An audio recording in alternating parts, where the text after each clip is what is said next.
and then you're illumined. Then you are free. There's only the one presence and the one power, the one cause and the one substance.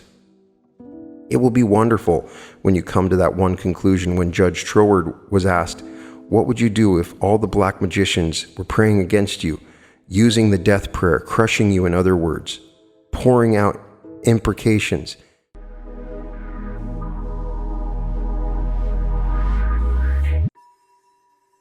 Welcome to the Reality Revolution. I'm your host, Brian Scott. It's always fun to return to Dr. Joseph Murphy. Many have said in comments that they appreciate Joseph Murphy's teachings much more than Neville Goddard's because they're very to the point and you can use these lessons to really change your life. This particular lecture is called There's No Free Lunch, and it discusses a very important idea. Many people that are attempting to manifest or create their reality think that they can just sit and wait for it to happen. Neville Goddard, in fact, does imply it's possible that everything happens from that moment we make the conscious thought and attach it with our feelings. I would say that you have to do something, take some sort of action. There's some process involved. There is no free lunch, as Joseph Murphy explains. There is one thing you cannot have. That is something for nothing. As the old saying goes, there is no such thing as a free lunch. Some time ago, I was in a store and they offered a pack of blades free if you took 2 tubes of shaving cream. Well, of course, they can't give blades free, as you know. That's included in the overall price. At least it's included in the overall cost of running business or in the customer's charge. Nothing is free. If you want to be wealthy, you must pay the price for wealth. If you want success, there is a price for that. Whatever it is you desire, you must give your attention, devotion, and loyalty to it. Then you will get a response, of course. The price is recognition. The price is belief, conviction. There's always a price to be paid. Nothing at all is free. Salvation, people say, it's free. No, it isn't. By grace, you are saved through faith. Grace simply means that the love, the light, and the glory of the infinite responds to any person who calls upon it. Call upon me, I will answer you. I will be with you in trouble. I will set you on high because you have known my name. Grace simply means the response of supreme intelligence to your conscious thinking and acting. It's available to everybody. It's not vouchsafed to certain people because of religious affiliation, creed, or dogma. The nature of infinite intelligence is responsiveness. It responds to all people. When you try to learn to walk, or when you learn to swim or dance, you repeated a thought pattern act again and again. Now you say it is second nature. Second nature is the response of your subconscious mind to your conscious thinking and acting. Just like to drive an automobile, you do not now touch the car with intensity or grip the wheel with intensity. Not at all. You touch it lightly. Actually, it's your subconscious mind driving the car. It's effortless effort. In other words, it's effort without tension or stress. You paid the price, didn't you? In attention, devotion, and loyalty to a principle, and stick-to-itiveness, determination. Now you're able to drive the car, ride a bicycle, swim, or play music blindfolded. You repeated a thought pattern again and again with your fingers. Now you play automatically. It's your subconscious playing. So we pay the price for everything: recognition, acceptance, and conviction. Give your attention, your devotion, and your loyalty to any subject, and it will yield its secrets back to you. If you do not give your attention to a particular subject, whether it's chemistry, physics, or mathematics, your job, or the business in which you engage, of course, you will remain in darkness regarding that particular subject. Miss Menier was a wonderful teacher in New York City. She lived in the Lucine Hotel where I lived for a time in New York. And I used to speak to her occasionally. She had a friend who would visit her, borrow books, and would accept the old clothes that Mrs. Menier gave her. I said to her one time, "Why doesn't this woman listen to you, to your teaching? She doesn't have to wear your old clothes." Well, she said she's unwilling to pay the price. She's unwilling to give attention. She's unwilling to apply these truths. She prefers old clothes to wisdom. I think Mrs. Menier was right. She preferred old clothes, second-hand umbrellas, and things of that nature to the application of the mental and spiritual laws. All she had to do was give attention, devotion, and interest to the great truths. She didn't pay the price. She was unwilling to pay the price. That's true of many people. Mrs. Menier was very sympathetic and more or less kept on giving her these old clothes because, I suppose, of sympathy, which of course didn't do the person any good. At a summer seminar on the power of your subconscious mind in Denver some years ago, a woman said to me, "I could have anything I want if only I could believe I had it in my mind." I explained to her that the only thing you cannot have in life is something for nothing. You can't. You have to pay the price. She had been praying for a healing of a skin condition for 10 years with no results. She had applied various astringent lotions and other topical medications without any appreciable relief. The woman had never paid the price. The price for healing is faith in the infinite healing presence. For according to your faith or belief is it done unto you. Now, faith is not in a creed, dogma, a church, or a person, or anything of that nature. If you have faith, for example, in chemistry, don't you study the laws of chemistry, attraction, repulsion, and so on? Of course you do. And you bring forth marvelous compounds which bless humanity in countless ways. Your faith grows as you give attention to the great principles of chemistry, which are the same yesterday, today, and forever. So faith is attention, devotion, and loyalty to the one creative power. You have faith when you know thoughts are things. What you feel, you attract. What you imagine, you become. You have faith when you know that any idea, emotionalized or felt as true, is deposited in the subconscious mind and comes forth as form, function, experience, and event. Then you would have faith in the creative laws of your own mind. You will have faith that an infinite intelligence is responsive to your thought. When you call upon it, it answers you, and you have definite faith and belief in that. For example, people have been lost in the jungle, and they had faith that they would be directed and guided out of the place. They had no compass or sextant, didn't know anything about stars, where the northern star was or anything, but some sat down and said, "The Lord is my shepherd, I shall not want. He will lead me back to my battalion. He will lead me to safety. He is guiding me now." And they followed the lead, that feeling that comes when you call on the supreme intelligence. And they were led to the water where the river was flowing. They would follow the river and be rescued. That is the guiding principle. They paid the price, didn't they? Recognition, attention to it, calling upon it. Because if you do not call upon it and recognize it, it's the same as if it were not there. For this infinite intelligence will do nothing for you except through you.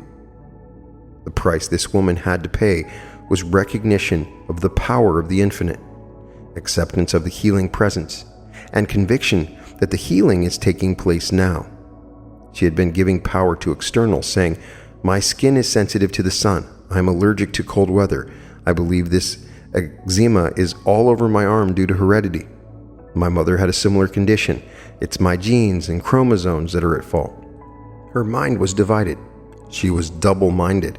She had never paid the price, which was to give her attention to the infinite healing presence and the law of her own subconscious. To trust that law and believe in the healing presence and that it would respond and come to pass, she began to pray as follows.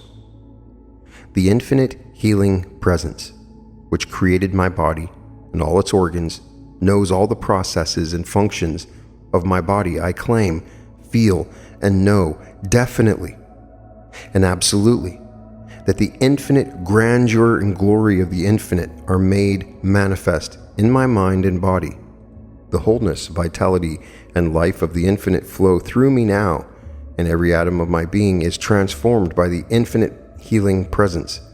I fully and freely forgive everyone, and I pour out life, love, truth, and beauty to all my relatives and in-laws. I know that I have forgiven everyone, because I can meet the person in my mind, and there is no longer any sting. I give thanks for the healing which is taking place now, and I know that when I call, the answer comes. She repeated this prayer slowly, quietly, and reverently several times a day. She told me prior to my leaving Denver that a remarkable change for the better had come over her entire being. Mentally and physically, and complete healing began to take place before her eyes. She had to pay the price by studying and reading her mind to receive the gift of healing. Heretofore, her mind was divided in its allegiance. She was giving power to diets, the climate, heredity, and other factors. She began to understand that the scientific thinker does not make the phenomenal world or any external thing a cause. The cause of all is the spirit within. The God presence. God is first cause and all-powerful, supreme, and omnipotent. There is nothing to oppose it, challenge it, thwart it, or vitiate it.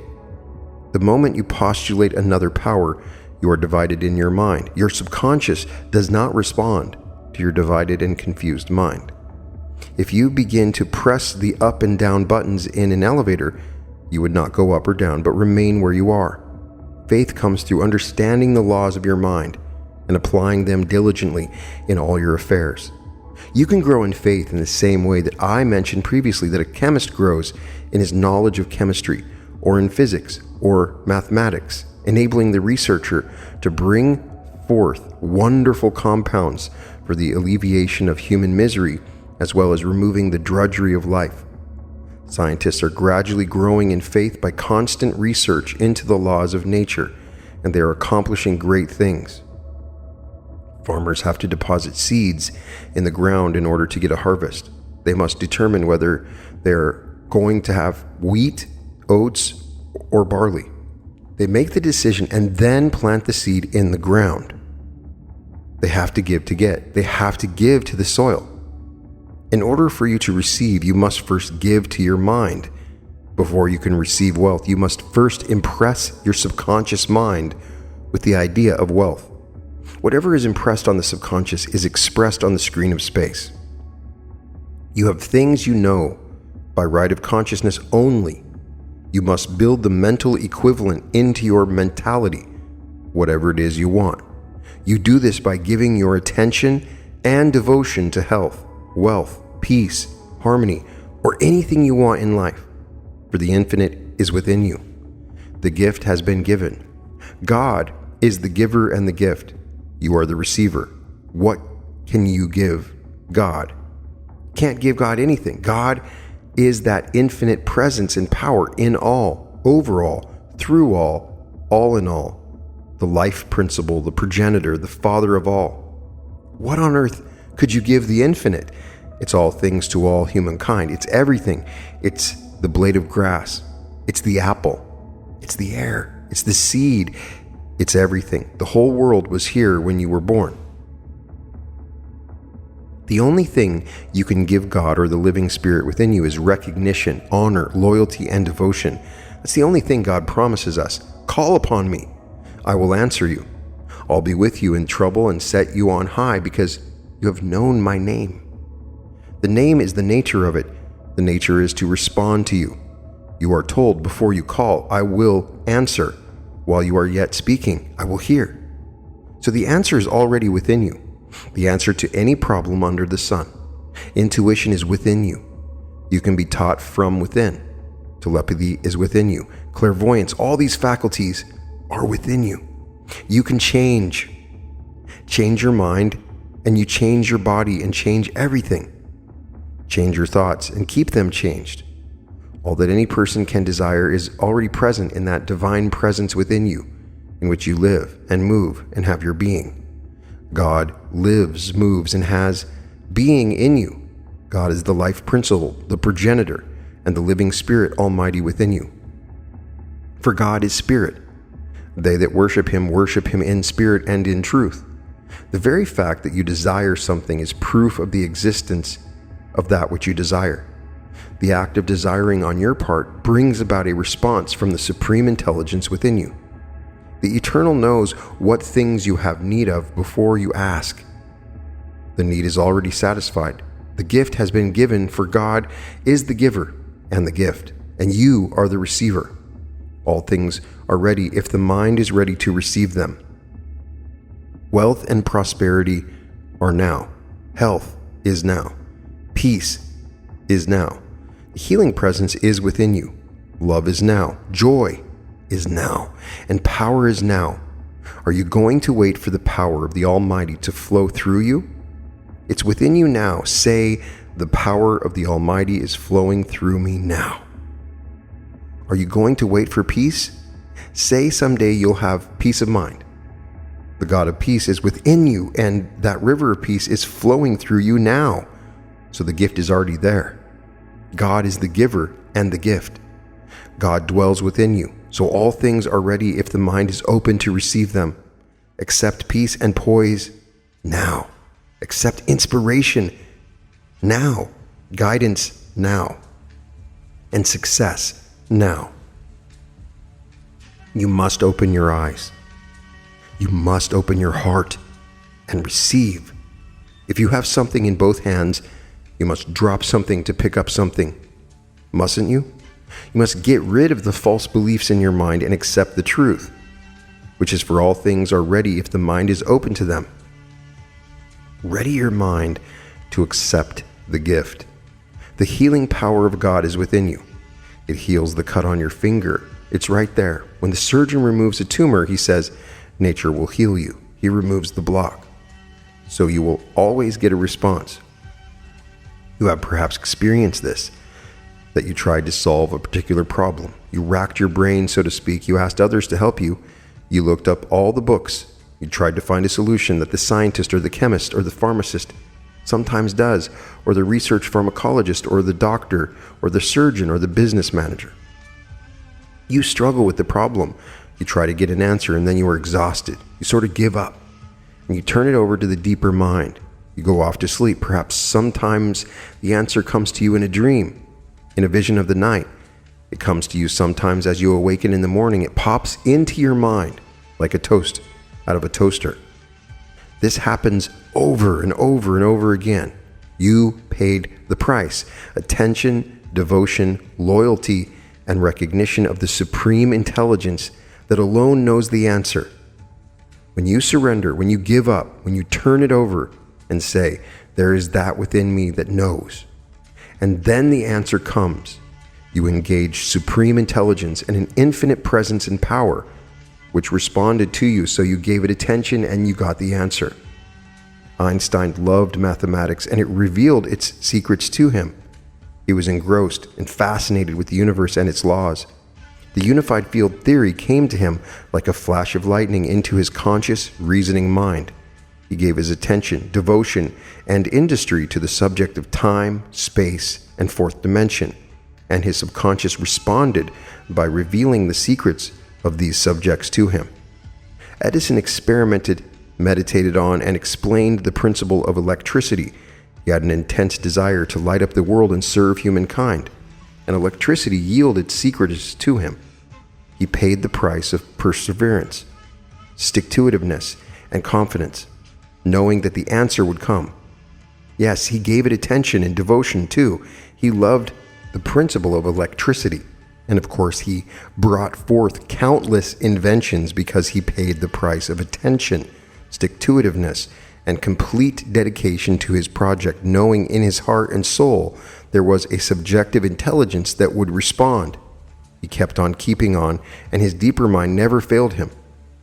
Here's another example of how faith in an idea made millions of one man, and through it helped countless others increase their wealth. Sir John Templeton is a man who has great faith in his talent to make sound and profitable investments. Now in his 90s, he is devoting his remaining years and millions of dollars to seeking a synergism of science and faith. Sir John has been a British subject since 1963, when he chose to live in the Bahamas, a British possession. The Queen knighted him for his international financial and philanthropic achievements. When asked about his success, he commented, "I just use common sense, whether it's investing other people's money or trying to understand the spiritual principles of the universe." Templeton believes God made the world to run on basic moral laws that, if followed, bring spiritual integrity and also material success. He thinks of spirituality as an applied science to learn and study, like mechanics or engineering. He believes that there is as yet undiscovered evidence of the basic spiritual laws of life. For instance, the effect that prayer has in helping and healing. He has endowed research in that field at Harvard University. He is critical of scientists and many religious leaders who look only to traditional ideas and the scriptures to find truth, and not to science and the future. He firmly believes that theology should make progress just as science does. "I have admiration for all religions, but no human being knows yet even 1% of the totality of God," he said. His quest for spiritual answers is not some new hobby in his youth. He thought he would become a missionary. By college, he realized that he had a special talent. He soon learned he was better than most people at investing money. He said, "It seemed to me that people were making investments based on emotion and ignorance and not common sense." In the 40s, he started a group of mutual funds to manage other people's money. In those days, mutual funds were a relatively new concept. Templeton honed that concept into one of the most important investment concepts existing today. He reminisced that at the Templeton Growth Fund's first annual meeting, the participants consisted of himself, one part-time employee, and one shareholder. He held the meeting in the dining room of a retired General Foods executive to save money. The Templeton funds now have more than 600 employees worldwide and $36 billion in assets. He commented that the amount that Americans have invested in mutual funds is 1,000 times as great as the year he began. A $10,000 investment in Templeton Growth 40 years ago is worth several million today. By the time he retired and sold his Templeton Group Fund interests in 1992, estimated at $400 million, he had helped more than 1 million people make money. During the years he was engaged in building his business, he had not neglected his spiritual interests. He sought out scientists and theologians to study the relationships between science and religion. He established the annual Templeton Prize for Progress in Religion in 1972 to honor individuals who made religion an active moral force. The winner gets more than $1 million. Templeton makes sure it always pays more than the Nobel Prizes to make the point that religion is at least as important as the arts and sciences. In setting up the prize, Templeton said the greatest realities in the universe are spiritual. But people often are so immersed in the immediate material environment that they don't realize the vastly larger, more powerful dimension. The award aimed to focus attention on fresh and pioneering advances in our knowledge of God and understanding of the meaning and purpose of life. Some of the most creative, stimulating insights of our age are in the spiritual area, Templeton said. It's illogical for discoveries of the spirit to be ignored in preference to discoveries in physical sciences. Some of the winners of the Templeton Prize have been Mother Teresa and Billy Graham. In his book, The Humble Approach, he wrote, "The key to progress in religion or science is humility. Humility is the gateway of knowledge. To learn more, we must first realize how little we know already. The more we know, the more we know we do not know. This is what gives life its spice." In an article he wrote for the premiere of Positive Living magazine, Templeton pointed out the importance of prayer to his success. He wrote, "For 30 years, all directors' meetings of the Templeton Growth Fund Limited have opened with a prayer, and the investment results for shareholders have not been equaled by any other public mutual funds for those 30 years. Templeton disagrees with those who argue that he would have been successful even if he had neglected to pray. "My prayer life," he says, "has given me a clarity of mind and a depth of insight that have been the decisive factors in my success. My business colleagues and I don't pray that a particular stock we bought will go up in price, because that just wouldn't work." Templeton notes, "We simply pray that the decisions we make will be wise ones." Templeton added, "If you try to be in harmony with God through prayer, then it is far more likely that anything you do in life will turn out for the best, including your selection of stocks. My personal technique for getting into harmony with God to make my investment decisions is to pray simply, 'Thy will be done.' This helps me empty my mind of all preconceptions and open myself up more completely to God's guidance." If you are seeking wholeheartedly to help other people, you cannot prevent rewards coming back to you in terms of friendship, love, esteem. Happiness comes to those who try to give happiness to others. You cannot get happiness by seeking it, but only by trying to give it away. Self-condemnation and self-criticism are two of the most destructive emotions, generating psychic poison throughout your system, robbing you of vitality, strength, and equilibrium, resulting in general debility of the entire organism. Love is the fulfilling of the law of health, harmony, peace, and abundance. Love means that what you wish for yourself, you must also wish for others. When you love others, you radiate peace and goodwill to them and rejoice in their success and happiness. I suggested to a musician that in order to become outstanding in his field, he should pray as follows: God is the great musician. I am an instrument and a channel for the divine. The God presence flows through me as harmony, beauty, joy, and peace. The infinite presence and power plays through me the eternal melody of love. And when I play the melody of the one who forever is. I am inspired from on high, and majestic cadences come forth revealing the eternal harmony of God. Within a few years, he became extraordinarily successful. The price he paid was attention, reverence, and devotion to the eternal being with whom all blessings flow. A person who cannot make ends meet must pay the price.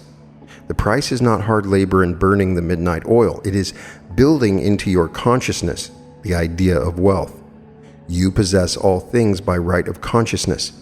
You can work 14 or 15 hours a day, but if your mind is not productive, your labor will be in vain. Is your mind productive? Wisdom is an awareness of the presence and power of God in you. Understanding is the application of that intelligence and that wisdom to solve your daily problems. The kingdom of God is within you. The kingdom of intelligence, wisdom, power, and beauty for the divine presence is within you, and all of God is where you are. You could work 14 or 15 hours a day, and if your mind isn't at peace, you are not full of geniality and cordiality and goodwill, your labor will be in vain, for faith works by love. You may have tremendous faith in your particular field of engineering, science, art, industry, or business, but if you lack cordiality, geniality, and goodwill and good feeling, you stumble and fall, don't you? Boundless wisdom and all the power of the infinite are lodged in your deeper mind. God's infinite ideas are available to you if you will only tune in and rejoice. That infinite spirit is revealing to you what you need to know. For God is spirit, and they that worship him in spirit and in truth. To worship is to give your supreme attention, loyalty, and devotion to the one presence and power in you. So you see, when you realize there is only one power, moving as unity, moving as harmony, there is no cause for evil anymore, because you have enthroned in your mind the one presence and the one power. The kingdom of God is there.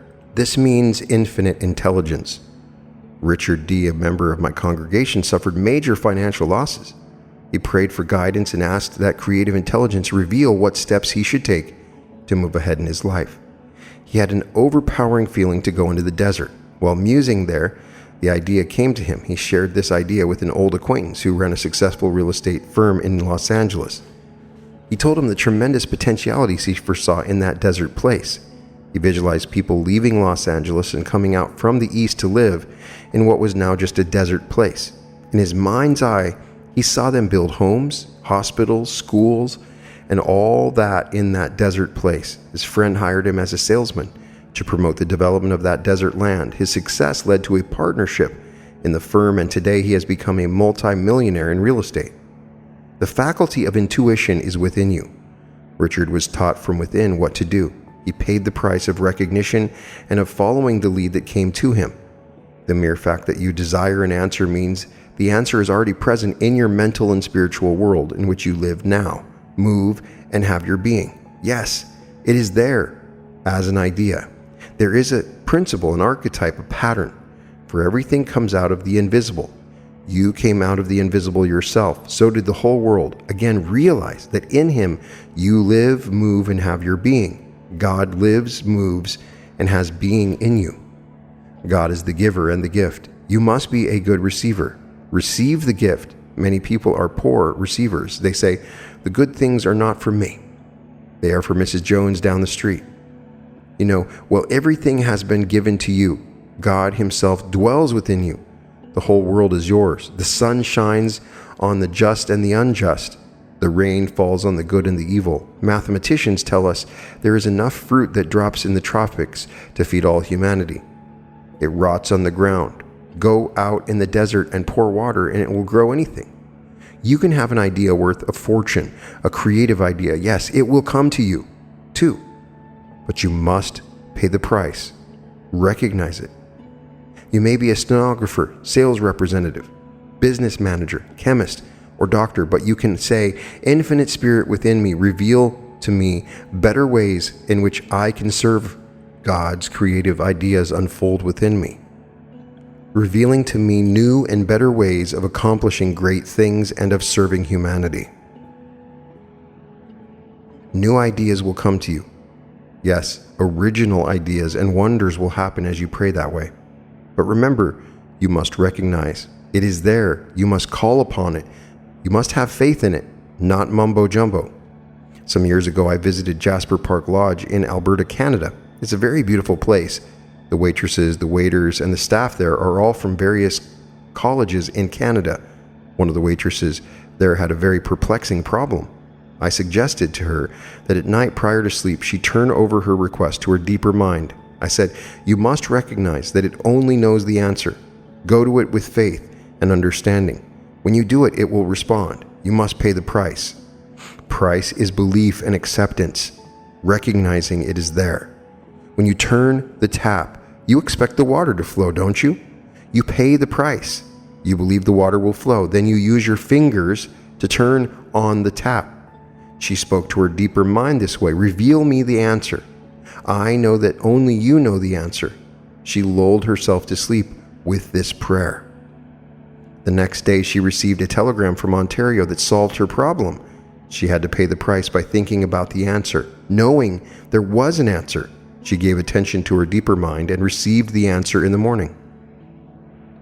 There is something you must do first, and then the answer will come. Yes, the God presence is forever controlling the universe.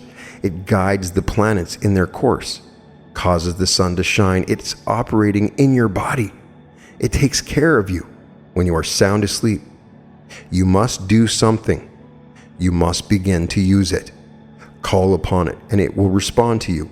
If you do not call upon it, if you do not recognize it, if you do not believe in it, it is just the same as if it were not there. For the God presence will do nothing for you except through you, through your own thought, your own imagery, through your own beliefs and convictions. You are told, get wisdom. Of all thy getting, get understanding. A doctor has wisdom, for example. Barry P., a young intern, wanted to become a surgeon. However, he had a serious problem. He was very nervous and his hands would shake from this nervousness. He resolved to overcome this. To steady his hands, he carried a thimble of full water up the stairs and down again for half an hour every day. As the weeks went by, less water spilled each day. It took him 6 months before he had a steady hand. He paid the price. Barry became a great surgeon, but he first had to pay the price: attention, perseverance, and devotion. Get rid of that nervousness and take a glass of water full to the brim without losing a drop. Would you give up after a while? Would you get bored and say, oh, I can't be bothered? Well, Barry wanted to be a good surgeon and he had to pay the price. You don't want your hand to shake when you are operating, do you? You want a surgeon who is poised and balanced, serene and calm, and who is skilled and has wisdom, don't you? Barry became a skilled ophthalmologist. With a laser beam, he takes a detached retina and heals it up in a minute or two, or takes out a cataract. He is skilled. He pays the price of attention. He's absorbed, fascinated, engrossed in study and application. Now he's a great surgeon. He's called to Arabia, England, Ireland, and different places. He can rest assured he doesn't have to pray for wealth or money. It just flows to him because he has skill, he has wisdom and dexterity. You may face a mechanical problem that you cannot solve. You call on a skilled mechanic who has that special mechanical wisdom. He looks at the problem, sees it immediately, and solves the problem. He has studied mechanics, perhaps loves cars and all their parts and so forth, gave attention, studied, applied himself, perhaps took a car apart and read all about the techniques and modus operandi, and now he is very skilled. The universal life principle is speaking through you now as a desire. For God speaks to humans through desire. You desire to be greater than you are. You desire health, love, peace, harmony, abundance, and security. If you don't, you're abnormal. Your ultimate desire is to be a sense of oneness with God, called the yoga of love. This life principle will reveal to you the way for the fulfillment of your dreams. It knows how to bring it to pass, but you must open your mind and heart and receive wholeheartedly the gift of the one who forever is.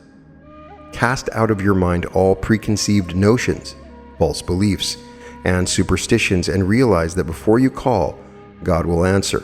While you are yet speaking, He will hear. This means that you must order your mind and thought to conform to the age-old truth that whatever you are seeking already subsists in the infinite mind. It is already there.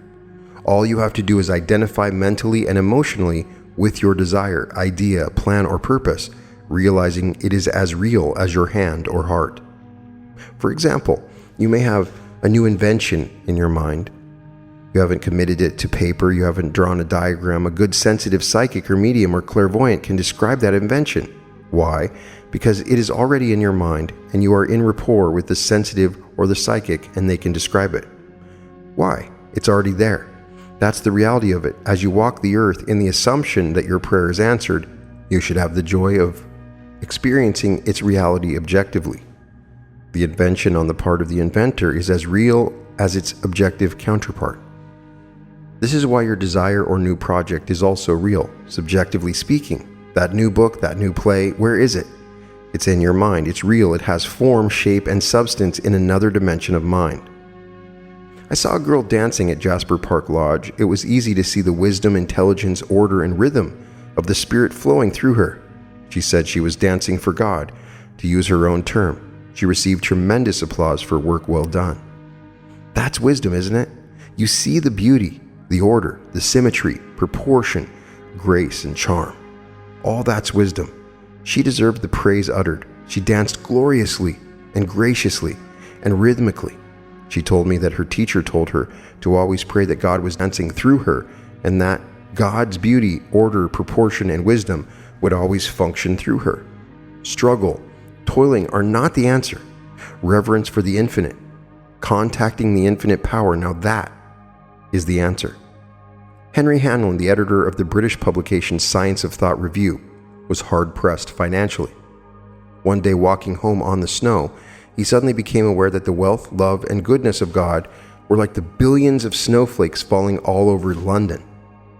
He said, I opened my mind and heart at the moment to God's infinite riches, knowing that God's wealth, love, and inspiration were falling into my mind and heart like the snowflakes that were falling all over London.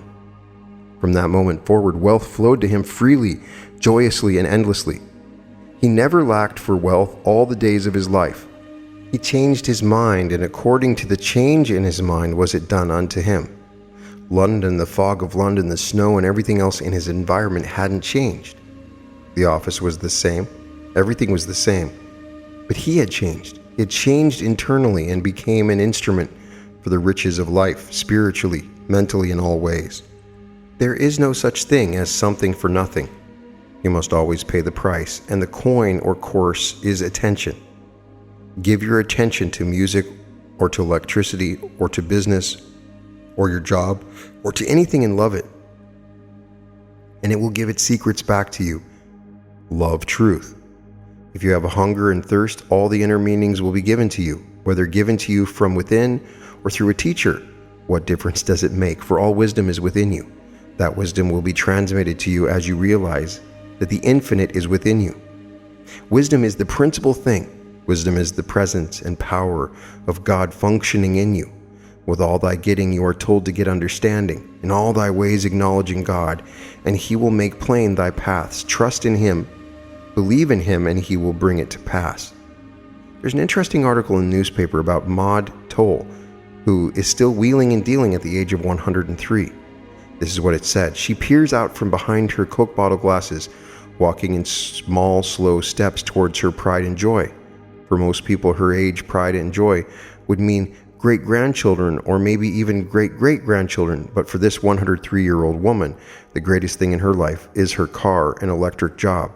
Despite the fact that she is 38 years past the retirement age, she recently passed the test for renewal of her California driver's license for the 11th straight year.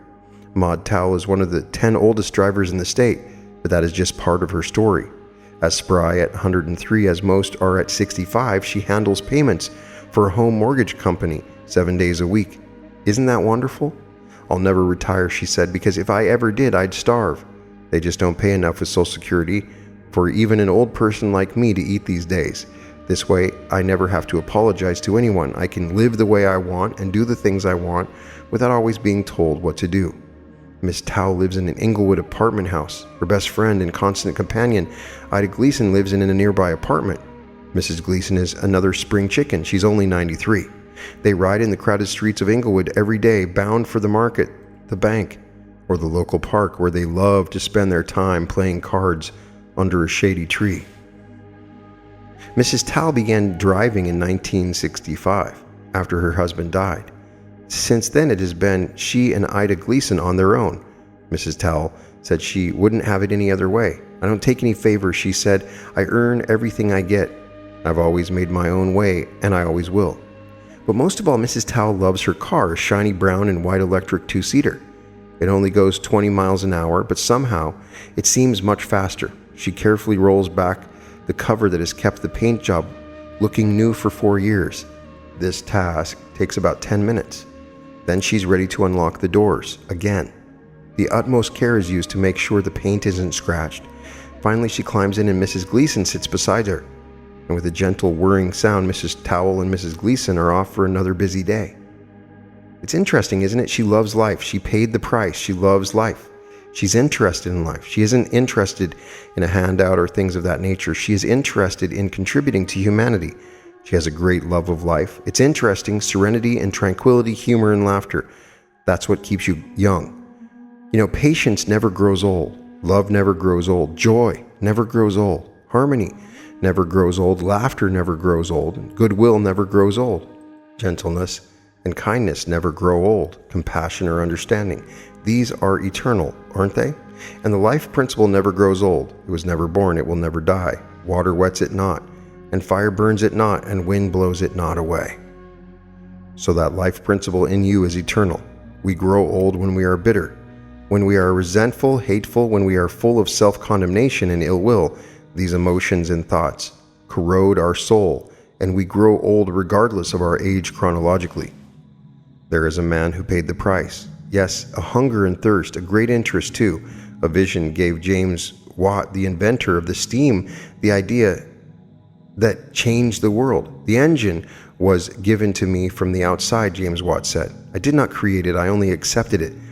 Watt was born in Scotland in 1736, had little formal education. He earned his living as a repairman in Glasgow. I could repair nearly every kind of mechanical device, Watt once said.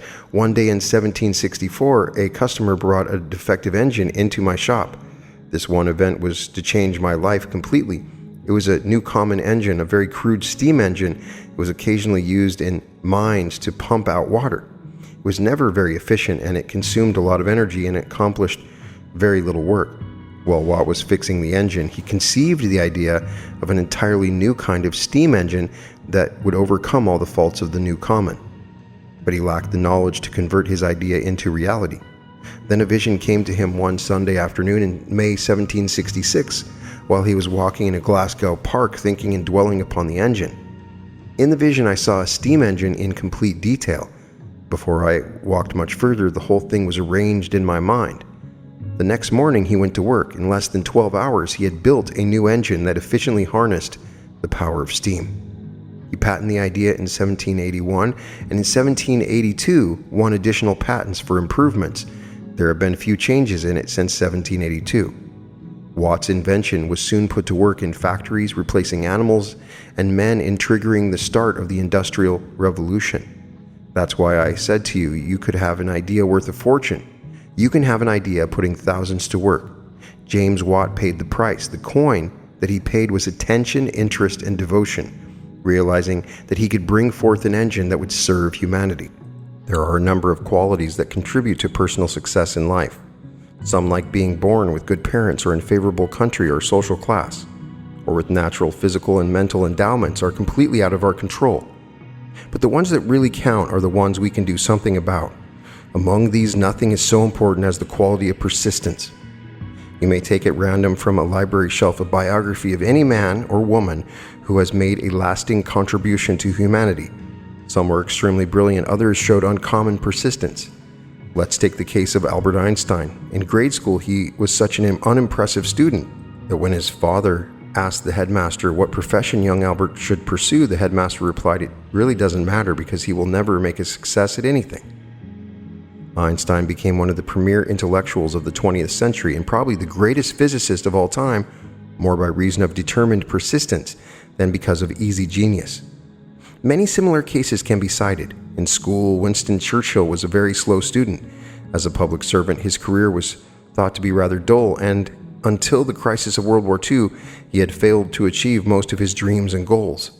But by staying alert and alive, he was prepared for the rare opportunity when leadership came at age 66. At a time when most men are retired, he became, in 1941, the British Prime Minister and rallied not only his countrymen, but also the entire Western world. Because of the bulldog tenacity, he came to be regarded as the greatest political leader of the 20th century.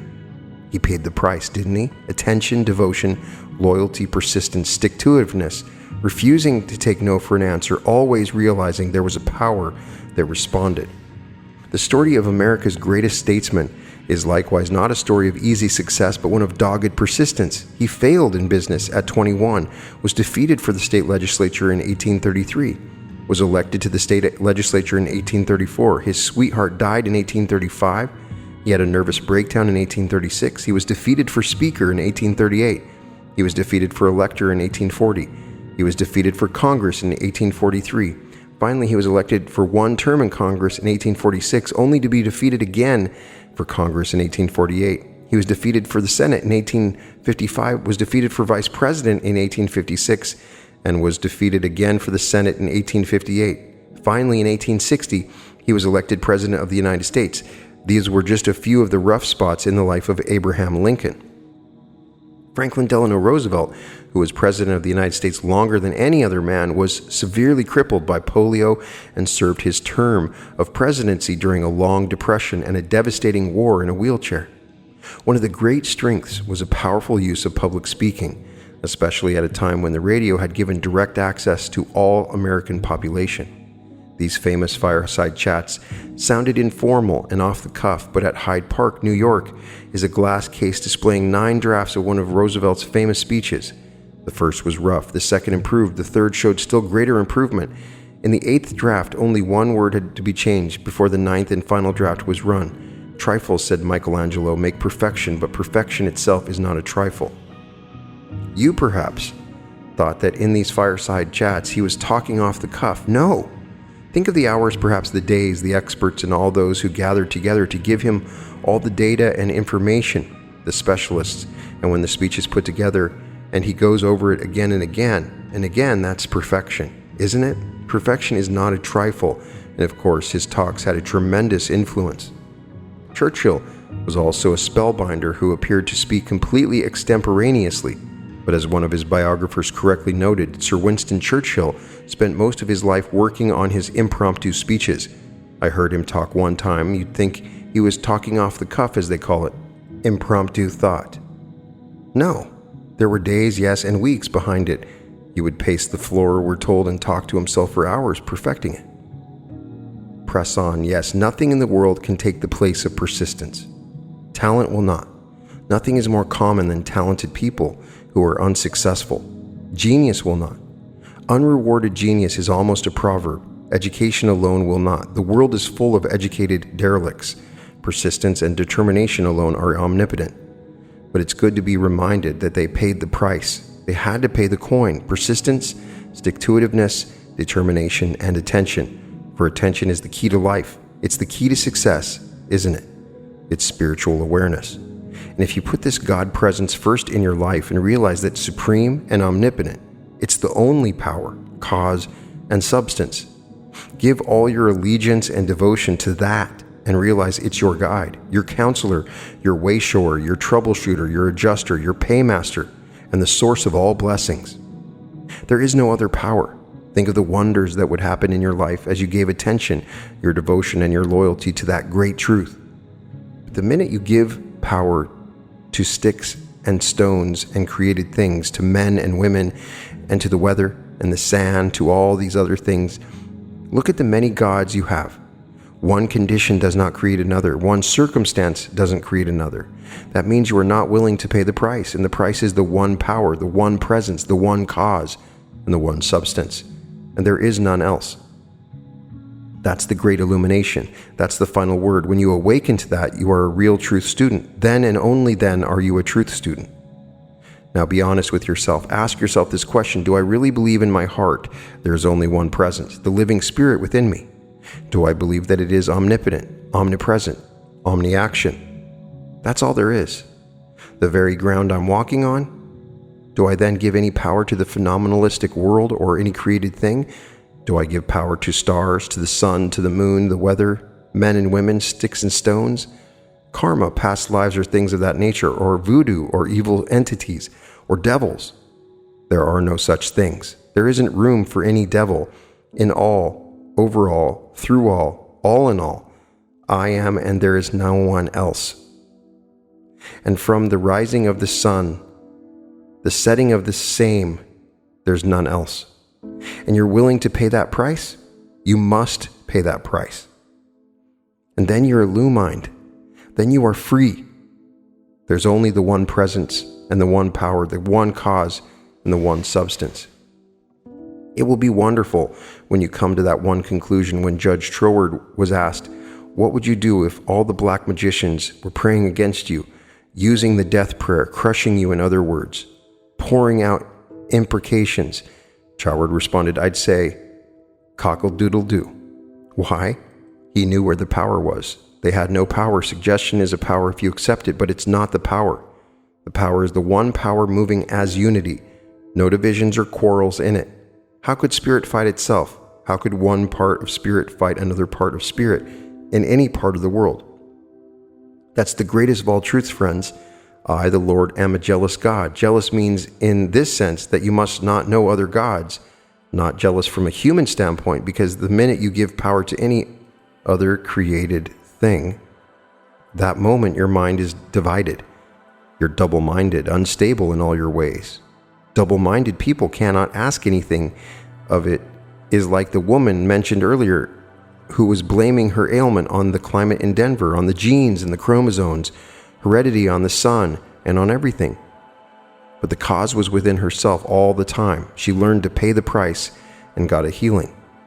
I read an article about a doctor who was healed from a crippling disease. The article reported Dr. Phil Miles was once skeptical about supernatural healing.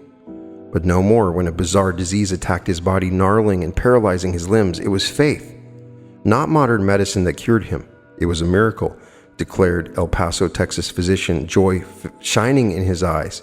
He said, "It has given me new life. I'm walking, living, laughing proof that there is a healing force much more powerful than any person on this earth." For 7 years, Dr. Miles had suffered from this strange disease which caused his arms and legs to jerk spasmodically and twist into rigid positions. Dr. Miles, formerly on the staff of the prestigious Walter Reed Medical Center, called in some of the finest neurologists in America, but they couldn't even diagnose his illness. Finally, bedridden and growing worse every hour, the heartsick young doctor turned in desperation to his only remaining hope: faith. Faith in God. He asked a neighbor to come to his bedside and help him pray for his recovery. The doctor will never forget that incredible day. Every moment, every happening is etched into his memory. I was sobbing uncontrollably as I uttered the words of that prayer, he recalled. No sooner had the final words left my lips when, to my utter astonishment, my hands, which had been clenched like claws for 2 days, began to open. A second later, the rigid muscles in my feet began to relax. I realized I was witnessing the power of the supernatural. He said that within 2 days he was back on his feet, and today, more than 2 years later, he is still healthy and working again as a specialist in obstetrics and gynecology at William Beaumont Army Medical Center in El Paso, Texas. Dr. Miles, 36 years ago, said the unknown disease struck him without warning in 1965. I was examined by some of the best neurologists in the country, but they couldn't diagnose my illness. In my heart, I knew I had a form of multiple sclerosis. Well, here is a man who paid the price. He tried everything. Then he surrendered to the God presence that made him, which created him, which knows all things. He prayed a fervent, effectual prayer. He called in a neighbor. They prayed together. It was not just a humble prayer, but also a complete surrender, recognizing the great truth in his heart. And he sobbed while he prayed. There is nothing wrong with that. It means humility. It means a complete surrender.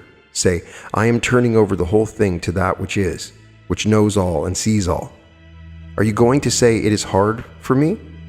Is the Lord's hand shortened that he cannot save?